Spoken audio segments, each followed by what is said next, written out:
Picture this: Mark Tersey, a highly successful partner at Goldman Sachs. He's in his 40s, he runs triathlons, he's a vegan, and he is very passionate about the environment. In fact, he heads Goldman Sachs Environment Markets Group. One day, he's offered what would be his dream job: to head one of the world's largest non-profit environmental NGOs. And he hesitates to even go for the interview. Is it the pay, the location, the team? No, none of these. The thought that is going on in his mind is that if I go for this interview, I get selected for this job, what will my other partners at Goldman Sachs think about it?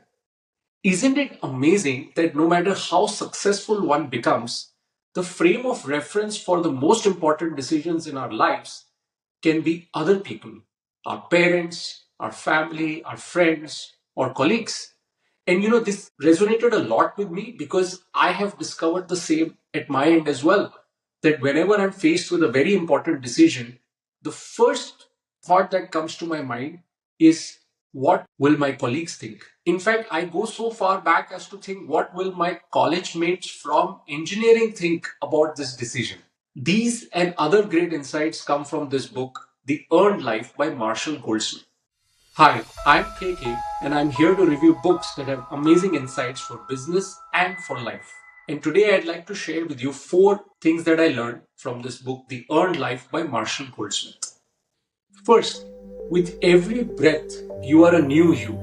Now, this is such a liberating thought. Goldsmith actually draws from the Buddhist paradigm that you can reinvent yourself with every breath that you take. He talks about the fact that when we are faced with an important decision in life, our default response is not to choose the direction that would lead to happiness and fulfillment, but rather to go towards inertia. So we draw from the fact that in the past, this is who I am, this is what I've done, and use that to make a decision instead of saying, I could build a whole new life for myself starting right now. And this is only natural because the evolutionary human response to change is to seek safety and comfort in the familiar. And so we often don't go in the direction that could open up new possibilities for happiness and success for ourselves. This insight actually made me keep the book down and think that the company that I've been running for 20 plus years, if I were to run things differently and start from scratch, what would that look like? Second, accountability. One aspect of being a CEO or a manager that kind of frustrates me is the constant follow up I have to do with people once a task is assigned. And I know that this is a weakness that I have to overcome. Goldsmith states it very clearly that the success of any initiative or any training comes with a systematic process to follow with the people that have been assigned that responsibility. Now, I have a great story to share with you. So, I decided one day that I want to write on a daily basis. And try as I might, I was not able to get going with writing daily. So, I actually sat down at the dinner table and told my family that I'm committing to you guys that I will be writing daily in my journal. And so my kid said, so what happens, Dad, if you don't write? I said, you tell me. Now, my younger son, he loves to collect football cards and we hate it. So we've banned the purchase of any football cards in the house. So he said, okay, if you fail to write, then you have to buy me football cards. I said, okay, that would be really painful for me to do. And then my daughter chimed in and she said, what about me? What do I get if you fail in your commitment? Can I download a game on my iPad? And that's another thing that we've not allowed her to do. So I said that would be even more painful for me to allow. And so that's the commitment I made. And both of them have very diligently been checking my journal on a daily basis to make sure that I'm committed to that process of writing. In fact, Goldsmith himself has somebody call him up every day and check on all the commitments he's made and whether he's keeping up with those commitments or not. From a business perspective, Goldsmith talks about this great example of legendary Ford CEO Alan Mulally's business plan review. This is a weekly meeting that Alan had with all of his senior executives where the metrics were clearly defined. It was not a blame game exercise. It was simply looking at which business is keeping up with the metrics, meeting its goals, is not doing so then what are the reasons for it and what needs to happen to catch up with it.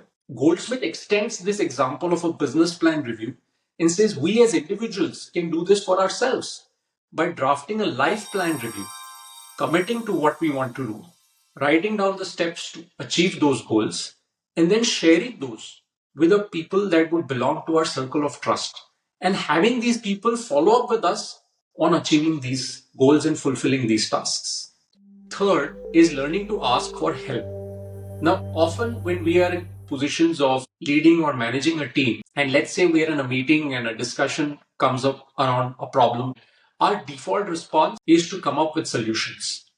After reading this book, I've actually changed that approach. So whenever there is a discussion about a problem situation, I step back and I say, I don't have all the answers. And I let the team come up with the answers and propose the solutions. And obviously that creates for a more fun, engaging meeting, more creative ideas are flowing. And I assume that because those ideas are coming from people who have to then go execute those tasks, they will have more ownership for those responsibilities. In fact, at a personal level, having just moved to the US, I find myself asking for help all the time. Be it, where's the best place to buy groceries or furniture, or how do I go about getting a driving license? And so, that sense of vulnerability, I think, is actually liberating. Goldsmith says that very often we hesitate to ask for help because it shows our vulnerability. But go back to the last time that somebody asked you for help. What was your response? Did you think less of that person? No, you were very eager to go out and help someone. So why would the other person be hesitant to help you? Benjamin Franklin, one of the founding fathers of America, had a very interesting philosophy on this point. He said that the best way to build a relationship with someone is to ask them for a favor, not to do them a favor. And in that act, a sense of goodwill and kinship would get created, which would result in a long lasting relationship. So there's absolutely nothing wrong with asking for help all the time. Fourth is this concept of thank you letters, which I love so much. So Goldsmith says that go back to where you were 5 or 10 years back, and you did something very pivotal at that moment, which has resulted in the life that you have today. So thank yourself for that decision. And I thought about it in my own life. And 5 years back, I went into this whole fitness journey, fixed my diet, started exercising. And that is something I feel I would be very grateful to my earlier self for deciding to do. And then he says, now imagine yourself 5 or 10 years into the future. If you were to thank your present self for doing one thing, what is it that you would be thanking yourself for? And as I thought about it, I felt that creating more impactful and meaningful content online, which I've been hesitating to do for the longest time, would have been that one thing. I'd like to conclude with these beautiful lines from the book. In the end, the reward of an earned life is not a trophy or a victory lap. The reward of living an earned life is being engaged in the process of constantly earning such a life. See you with another book next week. Until then, happy reading.